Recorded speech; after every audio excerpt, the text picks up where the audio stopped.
warahmatullahi wabarakatuh. Shalom, Om Swastiastu, Namo Buddhaya, salam kebajikan bagi kita semua. Halo Science, welcome to podcast with alumni. Jadi pada kesempatan kali ini kita akan berbincang bersama alumni ALSA untuk membahas perjalanan dari masa perkuliahan hingga memasuki ke dunia profesional. Nah, bersama kita telah hadir Kak Ashifa Umami Kamaruzaman, SHSPD, dan Kak Mutia Rizkiana Zuhra, SHMH. Nah, melalui podcast ini kita akan mendengar pengalaman, tantangan, serta berbagai insight menarik nih mengenai perjalanan akademik hingga perjalanan profesionalnya. Nah, tanpa berlama-lama lagi, mari kita sambut Kak Ashifa Umami Kamaruzaman dan Kak Mutia Rizkiana Zuhra. Halo semua. Hai. Halo, selamat sore Kak. Gimana nih kabar Kakak nih? Mungkin dari Kak Mutia dulu. Sehat? Cukup baik. Surprise. Oke, sebelumnya kenalin nih Kak, nama saya Siti Miraldani. Kakak bisa panggil Mira aja ya for short. Nah, sebelum memasuki sesi pertanyaan, mungkin boleh nih Kakak perkenalkan diri dulu secara singkat sekaligus cerita sedikit mengenai perjalanan Kakak dari masa perkuliahan hingga akhirnya berada di posisi sekarang ini.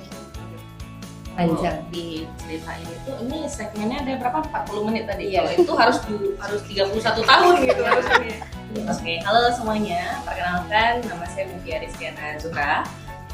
Biasa dipanggil Tia, teman-teman bisa manggil Tia. Boleh ya? Teman-teman yang jangan adik-adik ya, soalnya gapnya terlalu jauh gitu. Iya, mari kita dekatkan dari itu. Oke, kalau dibilang perjalanan dari ALSA itu perkuliahan dari 2013, memulai perjalanan di ALSA sebagai head sebagai staff di MCC. Kalau sekarang masih ada departemen MCC ya. Sekarang di departemennya udah jadi departemen. Kemudian juga di tahun berikutnya jadi manajer eksternal. Di tahun berikutnya lagi jadi vice chair eksternal sampai dengan lulus. Jadi memang perjalanan saya selama 4 tahun perkuliahan itu tidak terlepas dari ALSA. Sampai ALSA benar. Sampai dengan kehidupan sekarang juga ditemani dengan pasangannya ALSA juga. Jadi ALSA tidak science banget. Memang. Betul. Asian love story. Iya. Station. Mencari love. Iya. Betul. Jadi kalau misalnya kerja sekarang menjadi ASN di Kementerian ATR BPN.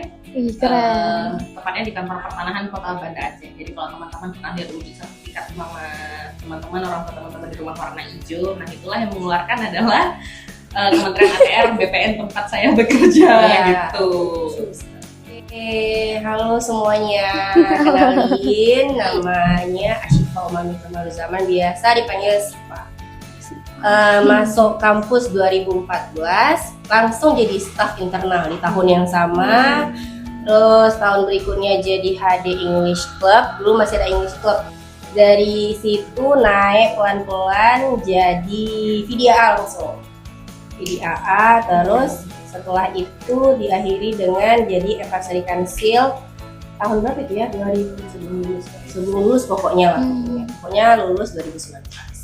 Terus sekarang alhamdulillah udah jadi ASN di Mahkamah Agung. Penempatannya di Pengadilan Tata Usaha Negara Banda Aceh. Oh. Mira ada fun fact loh dari berdua. Apa? Kebetulan kantor kita di Barbanan. Jadi memang sudah terlalu sering gitu berkolaborasi dengan Sipa gitu, tidak hanya hari ini gitu. Nah, langsung aja tanpa berlama-lama lagi nih, kita langsung aja masuk ke main discussion-nya. Nah, untuk pertanyaan pertama, selama perkuliahan kan kakak-kakak ini cukup aktif ya di ALSA bisa dibilang kan. Nah, sebenarnya seberapa besar sih pengalaman di ALSA ini berpengaruh terhadap perjalanan akademik dan karir kakak sampai saat ini? Sangat besar pengaruhnya gitu. Bukan mau hiperbola tapi memang pada kenyataannya gitu ya Pak ya. Apalagi memang pekerjaan kami ini sangat relatable dengan apa yang sudah dijalani di ALSA dulu gitu sebelumnya. Jadi kalau bisa dibilang di bangku perkuliahan itu kita hanya mempelajari tekstual apa yang hanya ada di buku. Tapi kalau di ALSA itu kita mempelajari apa yang tidak dipelajari di bangku perkuliahan. Bisa dibilang kan hidup ini tuh nggak ada guideline-nya ya Pak. Nggak ada buku sakunya gitu. Bagaimana cara menjalani hidup, bagaimana cara mendapatkan pekerjaan itu nggak ada. Bagaimana cara berkomunikasi dengan orang itu nggak ada. Bagaimana cara menjalin relasi itu nggak ada yang satu panduan baku gitu. Nah itu dipelajarinya di mana di ALSA. Jadi memang kesehariannya kita juga sekarang itu nggak terlepas dari apa yang sudah kita jalani di Elsa. Ibarat kalau bisa dibilang Elsa ini batu pijakan kita. Nah, dari cerita kakak tadi kan dari berbagai pengalaman organisasi dan kegiatan nih selama kuliah, kira-kira skill dan pelajaran apa sih yang paling terasa manfaatnya tuh sampai sekarang? Kalau misalnya dari aku yang paling terasa itu lebih ke soft skill ya sebenarnya ya. Public speaking, leadership, yang dimana kalau misalnya di Elsa itu kan kita betul-betul di tempat pegang project, jadi project officer gitu, kita disuruh maksudnya jadi LB itu harus bisa ketemu sama banyak orang gitu, sama-sama entah itu dosen atau instansi luar itu kan kita kasih ketemu kan. Jadi dari situlah sebenarnya pertama kali itu kita belajar untuk soft skill itu yang betul-betul berpengaruh di Indonesia. Dari Kak Mutia ada tambahan? Kalau dari saya tuh 3 sih yang di highlight yang paling nih Pak ya. Jadi yang pertama tuh sama kalau tadi sempat mungkin kalau 3 ini bisa dibilang dengan soft skill. Yang pertama itu komunikasi, kemudian yang kedua itu ada manajemen, entah manajemen waktu atau manajemen konflik, dan yang ketiga itu ada problem solving. Itu tuh yang paling apa sih bilangnya yang merangkum ya. Iya, merangkum, dan itu yang sangat amat berguna sampai dengan sekarang. Komunikasi kenapa? Karena seperti Cipa bilang, kita ketika kita jadi LB ataupun ketika kita jadi project officer atau panitia, mau nggak mau dalam ngedirect tim kita pasti akan ngobrol, ngasih arahan. Jadi ngasih arahan yang jelas itu suatu ilmu juga gitu, karena bagaimana cara mendirect orang kalau kita nggak bisa ngasih perintah yang clear, yang jelas gitu kan. Kemudian manajemen, kalau manajemen konflik di Elsa juga nggak terlepas dari adanya pressure ya, pasti gitu. Jadi gesekan-gesekan dalam tim itu pasti ada, kita nggak denial itu. Nanti Mira juga sendiri pernah ngerasain gitu kan. Pasti. Nah, jadi gimana cara bisa mengecilkan masalah yang besar menjadi kecil dan masalah kecil menjadi hilang, itu di manajemen konflik. Kemudian manajemen waktu, seperti yang kita tahu, ikut perkuliahan ini adalah komitmen kita dengan orang tua, jadi kita dengan orang tua. Tapi ikut organisasi itu komitmen kita dengan diri kita sendiri. Jadi jangan sampai komitmen kita dengan orang tua itu menggeser komitmen tambahan yang kita bangun semasa kuliah. Jangan gara-gara Elsa nggak tamat kuliah nih. Yang gara-gara Elsa IP jadi jeblok, gara-gara Elsa tuh banyak yang keteter. Ya, jadi dia tuh inget Pak, zaman waktu pas masih di LB, itu tuh satu direktur pernah bilang, waktu itu direktur ya pernah dua, Kak Farah dan Adi, ya itu 14 atau tahun 2015, bahwa kita berkomitmen, semua LB berkomitmen kalau LB ini nggak boleh IPK-nya itu lebih rendah. Pernah bareng sama Bapak ya, nggak boleh IPK-nya itu di bawah 3,5 atau di bawah 3 lah sekurang-kurangnya gitu kan. Udah paling kurang. Benar, karena memang di zaman kami itu kita ada wall magazine ya Pak ya, di dekat bangga itu semua nanti IP tiap itu di congratulation gitu, di publish gitu. Jadi kan suatu pressure bagi kita yang LB ini, oke aku nggak boleh lebih rendah gitu ya, ataupun anggota-anggota ya. Jadi memang manajemen waktu itu sangat perlu di situ kan. Dan yang terakhir itu ada problem solving gitu. Jadi memang kadang kita terlalu takut untuk menghadapi satu resiko, terlalu takut untuk menghadapi masalah, tapi ketika di Elsa kita mendatangi masalah masalah itu mau bikin acara dananya nggak cukup, gitu. Cari lah kemana-mana ya kan. Ya jadi memang harus dihadapi, benar-benar. Jadi ketika menghadapi real life, 3 itu sangat terpakai sih. Betul. Oke, jadi kayak betul-betul terasa manfaatnya gitu sampai sekarang gitu. Nah, mungkin masih banyak nih teman-teman yang belum terlalu familiar dengan bidang profesi kakaknya masing-masing. Nah, sebenarnya apa sih gambaran pekerjaan di lingkungan kakak masing-masing ini? Boleh diceritakan sedikit mungkin Kak? Dari Kak Tia dulu aja. Ya, kalau saya kan sebagai ASN Kementerian ATR BPN, tepatnya di kantor pertahanan Kota Banda Aceh. Seperti yang sudah di-spill di awal, kalau teman-teman pernah lihat sertifikat di rumah, itu yang menerbitkan adalah Kementerian ATR BPN, yaitu instansi di mana saya berada. Namun itu secara general, Kementerian ATR BPN itu mengurusi terkait dengan pertanahan dan tata ruang di Republik Indonesia. Kalau lebih spesifiknya lagi, sehari-hari ini itu berada di seksi pengendalian dan penanganan sengketa. Makanya itu tadi bisa dibilang bisa ketemu dengan Asifa gitu. Jadi memang ada hal-hal sengketa pertanahan yang kemudian kita digugat, agar BPN digugat. Nah itu nanti yang menyelesaikannya adalah seksinya di mana saya berada. Bisa dibilang kayak kalau di korporat itu mungkin legal team-nya. Iya. Legal team. Kak Syifa mungkin ada tambahan? Kalau kami itu kan di PNS di Mahkamah Agung. Kita udah tahu lah ya, itu adalah instansi yang umum ya. Maksudnya semua orang tahu lah Mahkamah Agung bukan ketok palu, ya kan? Intinya kan itu kan. Cuman kan Mahkamah Agung itu sebenarnya itu punya beberapa badan dirjen, direktur jenderal. Nah, kalau saya itu di bawah Badimiltun, Badan Dirjen Militer dan Tun Tata Usaha Negara. Nah, satkernya itu sekarang penempatannya itu di Pengadilan Tata Usaha Negara Banda Aceh. Nah, terkait Pengadilan Tun itu sebenarnya serupa tapi tak sama lah dengan pengadilan yang lainnya gitu. Kalau misalnya di Petun itu lebih kepada menyelesaikan sengketa terkait keputusan-keputusan yang dikeluarkan oleh pejabat Tun. Nah, pejabat itu siapa aja nih? Banyak, mulai dari presiden paling tinggi sampai kepala desa paling rendah. Jadi semua keputusan-keputusan yang mereka keluarkan itu oleh kepala, oleh kepalanya kan, kepala pejabat itu bisa digugat jika dirasa adanya maladministrasi ataupun misalnya kesalahan atau apapun itulah yang dirasakan masyarakat, mereka bisa mencari keadilannya itu ke Pengadilan Tata Usaha Negara. Gitu. Doain aja semoga amin. Semoga kita dapat yang paling kita mau. Oke, kita next ke pertanyaan selanjutnya. Nah, dalam prosesi transisi nih dari dunia kampus ke dunia profesional, tantangan terbesar apa sih yang pernah kakak hadapi dan gimana cara kakak melewati fase ini tuh? Tantangan apa tuh kak? Tertantang kan? Ada. Kalau milenial sama Gen Z dikasih tantangan kita cobain dibilangnya.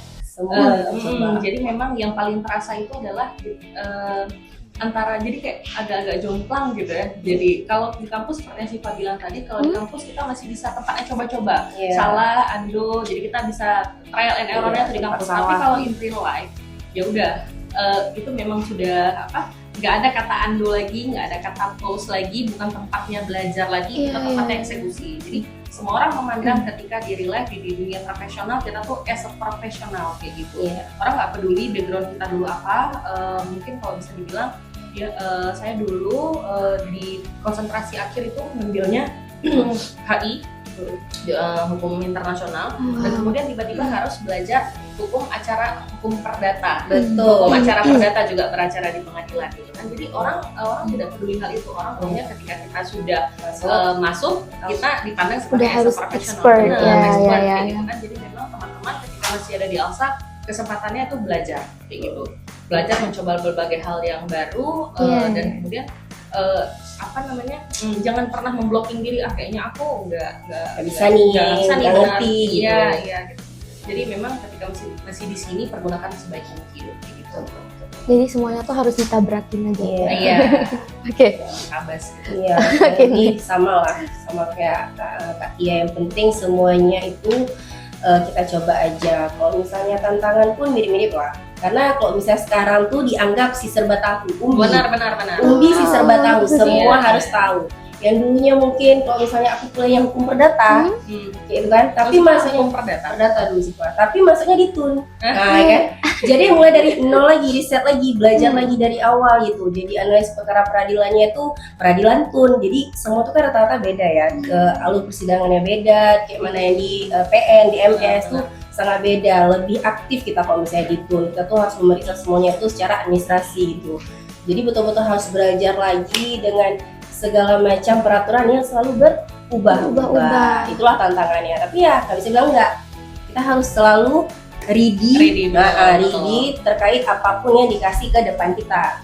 Beda nih kalau misalnya dulu di ALSA waktu kuliah, kita masih bisa salah. Project officer bisa mundur. Gak apa-apa, nggak mau dulu gitu. Lagi ada mau kuliah nih, mau ada ujian. Sekarang nggak ada, gitu. Harus semua go. Kalau dulu nggak bisa nih Kak. Ada mungkin ada kakak letting gitu yang lebih pinter. Kok dulu kan bisa nih kita ke senior sekarang nggak ada. Udah dapat jabatan itu jebret langsung susah. Ya, even capek pun harus ya udah Nggak ada. Ada Kata capek. Sakit tipes Kerja. iya Tetap kerja. nggak tahu kerja. ada GPT Ada sekarang. GPT. Apapun ada jawabannya. Tidak Iya, bisa betul, berkata betul. tidak, tak bisa. Oke, nice. Oke, mungkin kita bisa next aja. Nah, buat teman-teman yang saat ini masih bingung nih, mungkin menentukan arah karir atau sedang berada di fase mencari jalan mereka sendiri, nah apa nih pesan dan kesan dari kakak sekalian, kayak sarannya mungkin? Kalau misalnya aku yang penting jangan nggak mau coba. Yes. Coba segalanya. Dari baru masuk kuliah tuh nggak ada kata terlambat tuh saya. Iya. Mau masih semester 2 atau udah semester 6, ada nih yang kepikiran kayaknya nih bisa nih aku lomba ikut karya tulis kah, bisa nih mapres atau apa, coba aja. Karena kita bukan cari menangnya, kita bukan cari itunya, tapi kita cari pengalaman kayak mana menghadapi step-step sampai selesainya gitu.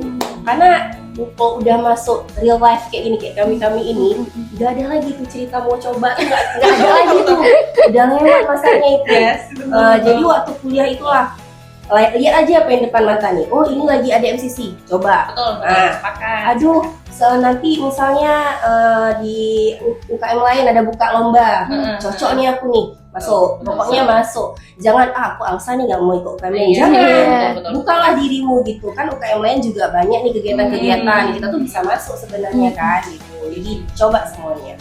Gitu. Dari Kak Mutia mungkin ada. Kurang lebih juga sama kayak Siva, jangan pernah membatasi diri atau blocking ide teman-teman, enggak aku cuma bisanya ini, aku cuma mau cobanya itu tuh jangan pernah, karena rezeki kita nggak tahu di mana. Iya, Gitu. betul. Kalau bisa dibilang apa tips untuk teman-teman untuk berkarir, sebenarnya kalau dari saya tips khusus itu tuh nggak ada. Kenapa? Karena tidak semua orang ditakdirkan untuk menjadi PNS dan BUMN. Betul. Jadi ada juga sebagian yang mungkin ditakdirkan dia yang membuka lapangan pekerjaan bagi orang lain. Ya, banyak tuh alumni Iya. salah satu Nah, entrepreneur. Jadi memang kayak Siva bilang, itu tuh dicoba aja semua. Gitu. Kita nggak akan tahu di pemberhentian mana kita akan berhenti dan menjadi sukses. Oke. Pokoknya dicoba aja. Alsa ini tempatnya belajar dengan aman takut salah gitu. Dan masih di sinilah kita bisa lihat-lihat dan berbekal dari alumni yang udah ada. Kita kan bisa menjadi apa kayak pijakan ya Pak. Iya. Oke, udah ada nih alumni yang di situ. Banyak gitu. Iya, kayak aku demen nih berkarir di situ gitu. Jadi karena kalau dibilang ada tips khusus itu nggak ada. Dulu saya itu ingin ya berkarir di Kemenlu. Iya. Makanya siapa sih yang nggak pengen? Itu makanya step-stepnya tuh semester akhir konsentrasinya ngambil HI. Setelah lulus itu ke Pare, DP bahasa Inggris Iya. Kemudian juga S2-nya di Unpad ngambil bisnis internasional. Oke, jadi pas udah di Unpad siapa sangka hidup membawa sejauh ini jadi PNS, ATR, BPN gitu. Itu Sertifikat tadi. betul, itu tuh jadi kayak yang terlalu banyak plot twist di kehidupan ini gitu. Itulah Jadi memang. memang inginnya apa, jadinya apa, tapi itu nggak masalah karena ketika kita udah tahu kita pengen jadi apa, kita punya motivasi setiap harinya. Aku bangun pagi aku mau bikin ini kayak gitu. Jadi tapi satu yang pasti jangan pernah berhenti untuk Iya. Betul. Kalau aku lebih ke real coba-coba. Iya. Kalau tamat kuliah, langsung PKPA. oh iya, PKPA tuh karena dibilangnya pendidikan profesional Kak. ya tuh PKPA. Terus habis PKPA tes CPNS. Belum rezeki langsung kerja di tempat lawyer. Habis tempat lawyer buka Mahkamah Agung, tes Mahkamah Agung. Iya. Pokoknya apa yang depan mata coba aja. Walaupun gagal di satu tempat, mungkin masih banyak tempat Masih yang ada, lain. jangan langsung kayak aduh termurung di dalam kamar. Jangan, masih banyak jalan untuk meraih kesuksesan. Karena kita belum tahu kan kayak tuh Iya. gimana sukses kita tadi Iya. kayak gitu. Masih jauh, masih panjang perjalanan. Oke, keren kali sih. Oke, pertanyaan terakhir nih Kak dari Mira mungkin ya. Nah, kalau melihat perjalanan kakak-kakak ini dari Alsa hingga berada di dunia profesional saat ini, apa satu hal yang paling berkesan dan paling berarti bagi kakak-kakak ini? Tapi kalau Tia tuh yang paling berkesan adalah selain karena NFCC itu kan bagian dari Alsa. Iya. Jadi yang paling berkesan tuh bisa dibilang Alsa ini berkesan, tapi yang paling berkesan bagi Tia tuh NMCC. NMCC as a delegate atau NMCC as a participant. Gitu. Komite. Pengurus ya, komite. Iya. Jadi memang di tahun ketika di perkuliahan itu kita itu Siva pernah ya? Mesti NCC apa Pak? Palembang. Setelah kakak. Oh iya. Iya. Jadi Kakak kemarin itu ya? dia Jember, Yogyakarta sama ada Manado.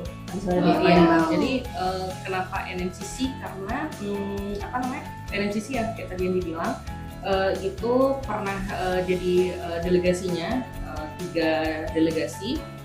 Kemudian dan pernah juga jadi panitia. Jadi memang panitia di waktu di Aceh. Benar. NMCC-nya dilaksanain di Aceh. Jadi Aceh Di tuan rumah gitu. Iya, Aceh tuh nggak pernah ngambil tender sebagai hostnya NMCC karena dipandang terlalu susah, nanti ada pemberkasan, kita juga harus nyari juri yang kompeten segala macam. Dan waktu itu tahun 2015 jangan pernah teman-teman bayangin kayak sekarang ya, aksesnya udah banyak, pilihan udah banyak, jadi semua serba terbatas ya Pak di tahun itu. Tapi kemudian waktu itu ada namanya Mbak Hisbah, alumni kita, beliau juga memberanikan diri untuk ngambil tender sesi NMCC. Alhamdulillah dipercaya dan jadi salah satu NMCC yang menjadi benchmarking jadi NMCC berikutnya. Dan kalau misalnya di delegasi dari yang awalnya cuma hanya sebagai kayak pendamping delegasi, kemudian alhamdulillah sampai menutup karir di ALSA itu menang bisa ikut bersama dengan kemenangannya usia setelah hampir pertama for the first time forever. Berapa belas tahun ini baru pertama kali usia menang, dan menangnya itu di tempat paling memorable kalau kami bilang. Tempat paling memorable itu kenapa? Karena ALSA itu pertama kali disahkan di Manado. Menjadi lokal chapter itu di Manado. Dan waktu itu kita ikut NMCC Manado, alhamdulillah usia menang juara 2 dan kita menyabet hampir semua best di NMCC. NMCC-nya. Jadi memang apa yang paling berkesan itu yang paling berkesan karena pernah mencicipi NMCC lah yang membuat saya akhirnya pede ketika masuk ruang sidang. Betul. Karena jujur ruang sidang itu pressure-nya ada beda memang, beda. Kenapa ya? Benar ya? Kita duduk di kalau kami kan seringnya tergugat kalau BPN ya. Dan itu pressure-nya tuh ada kali kita masuk ruang sidang tuh vibing-nya beda. Jadi kalau teman-teman ada masuk ketika magang, praktek gitu ya, itu tuh mungkin ada terasa, tapi ketika bekerja duduk di situ itu tuh vibe-nya beda kali. Lain. Alhamdulillah karena memang pernah di NMCC, jadi itu bukan hal yang baru lagi, dan lagi-lagi thanks to ALSA karena ALSA udah membawa kita sejauh ini kayak gitu. Tapi kalau bukan karena ALSA kita nggak pernah ngerasain masuk ruang sidang, ngerti pemberkasan, buat sendiri sidang benar. Jadi ketika hari-hari kita harus membuat jawaban, eksepsi dan lain-lain sampai dengan kesimpulan, itu bukan hal yang baru lagi. Kita udah pernah sebelumnya gitu. Jadi real gitu buatnya. Benar. Jadi kalau manfaatnya di perkuliahan NMCC itu kita hukum acaranya udah khatam, ketika di real life bekerja ya udah itu bukan hal yang baru lagi. Jadi kalau ditanya apa yang paling berkesan, yang itu membawa dampak di dunia kerja, NCC. Gitu. Berarti ikut NCC atau NCC betul-betul worth it gitu. Worth it. Walaupun capeknya kali-kali. Oh, jangan ditanya, itu jangan ditanya. Kaki di kepala, kepala di kaki kalau NCC. Tidur jam 3 bangun jam 7 latihan lagi. Ternyata kita sudah melakukan adegan dewasa dari dulu. Dewasa semua waktunya. Iya, malam latihan, pagi ikut UTS, jadi apa-apa gitu ya satu. Kalau misalnya aku tuh, ditanya yang berkesan, ada beberapa, tapi yang paling ya selain MCC, ada waktu tahun aku jadi VDAA itu, kita itu terbaik satu salsa Indonesia ALSA Coaching Clinic. Masih ada nggak sekarang? Masih ya, ALSA Coaching Clinic waktu itu kita beresam di Kampung Lindu, jadi kita bantu warga situ buat resam terkait Jina ya, di situ aku kayak gitu lah, itu terbaik salsa Indonesia. Karena itu agak susah sih mengumpulkan warganya yang notabene memang bukan bahasa Indonesia lagi, Acehnya tuh Aceh Medok gitu. Karena kalau bikin resam tuh biasa program brokernya KKN. Brokernya KKN ALSA bisa gitu. Kita dulu gitu ya sama Prof Siwalni. Sama Prof Siwalni kan? Iya benar-benar. Iya, sama Prof Siwalni itu kita ajak untuk bantu lah. Gak mudah loh untuk di masa perkuliahan untuk bikin perundang-undangan. Resam itu kan perundang-undangan ya. Kayak kanun lah, kanun ya, Gampung. Kanun Gampung. Dan untuk kemampuan anak kuliah bikin itu kan satu hal yang kita cobanya tuh memang coba kali lah, tapi coba gitu. Alhamdulillah berhasil gitu tuh, resepnya tuh ada dan berjalan lah di kampung itu. Kampung itu dekat sama kampus kita, tapi sekarang nggak tahu dia udah tahu ya. Jadi nggak tahu lagi sekarangnya itu zaman itu. Kalau MCC udah pasti berkesan bagi siapapun yang ikut, udah pasti karena di situ tuh emang capeknya ada, tapi capeknya bermanfaat gitu. Bukan capek sia-sia. Capeknya tuh kita nggak sia-sia gitu. Kita tidur jam 3 malam tuh ada hasil. Apa hasilnya? Pemberkasan tadi gitu. Walaupun nggak menang nggak apa-apa. Kalau misalnya delegasi letting aku ke Palembang itu sebenarnya yang berkesannya itu karena sedihnya sih. Sedih kenapa? 2 poin beda Kak untuk masuk final. Berarti Syifa ke Palembang setelah Manado. Pressure-nya juga besar. Pressure-nya besar nih, orang udah menang nih. Karena kemarin juara 2 kan. Jadi orang lebih nge-press ini gimana cara di atas atau setidaknya sama gitu kan. Sedangkan kami itu di masa transisi di mana semua kepengurusan MCC-nya tuh berubah. Karena kepengurusan MCC sebelumnya udah tamat semua kan. Topan udah tamat nih jadi Omni. Coach-coachnya udah pada tamat nih, udah pada kerja gitu. Jadi kami memulai baru. Dan itu tuh aku angkatan udah semester 8, jadi memang kayak di ujung tapi harus coba sama ya, harus pokoknya harus coba gitu. Di situ coba terus pokoknya ya kalah 2 poin itu mungkin bukan selera juri ya. Jatuhnya itu bukan selera juri karena kan kita kalau di sidang waktu MCC itu kan bukannya pemberkasan gitu kan, tapi mini segala macam pembawaan kita tuh jadi jaksanya atau jadi hakimnya itu kan lebih ke subjektif lebih personal. Iya, mungkin ya jurinya ada penilaian lain gitu kan. Tapi itu kerasa, 2 itu lebih kayak boleh nggak dibagi-bagi jadinya. Ini kan juri ada berapa ya? 5 apa 3 itu kan satu-satu dapat nih kami gitu kan, maksudnya cuma itu. Tapi sangat maksudnya memorable kali pulang dari situ pun apa yang ada di kepala nggak sia-sia gitu. Maksudnya kayak pemberkasan kita buatnya betul-betul dari nol, kita ketemu sama jaksa, hakim, DLL tuh mereka lihat kita yang pertama ini masih mahasiswa tapi kok mau gitu masuk ke dalam hal yang maksudnya ini menurut mereka aja di kantor mereka tuh udah sulit gitu, tapi kita ngambil gitu. Yang kayak tahun Syifa itu tentang migas sih. Jadi kan sebenarnya itu sangat berat ya. Orang kantor pun kadang-kadang kok dapat perkara itu tuh kayaknya nggak live beracara juga jadi apa ya? Iya betul. Nggak jauh-jauh kali dari MCC kita masuk ke pengadilan juga. Nggak inilah lah, maksudnya udah nggak gago lagi lah masuk. Udah tahu nih dulu kayak mana, walaupun beda-beda dikit lah ya. Dari Ustamu itu pasti umum, kalau ini kan Gitun bedanya nggak jauh beda lah. Berarti kakak-kakak ini betul-betul menyarankan ikut MCC. Betul. Nggak terasa nih Kak, kita udah sampai di penghujung podcast with alumni kali ini. Nah, terima kasih banyak Kak Syifa, terima kasih banyak Kak Mutia atas cerita pengalaman kakak dan insight yang telah diberikan hari ini. Nah, semoga apa yang kakak-kakak berikan bisa menjadi inspirasi nih buat teman-teman yang mempersiapkan diri menuju dunia profesional. Dan terima kasih kembali lagi-lagi, terima kasih Kak Syifa, Kak Mutia atas waktu dan kesediaannya untuk hadir bersama kami pada hari ini. Serta terima kasih kepada seluruh Al Science yang telah menjalankan podcast ini sampai habis.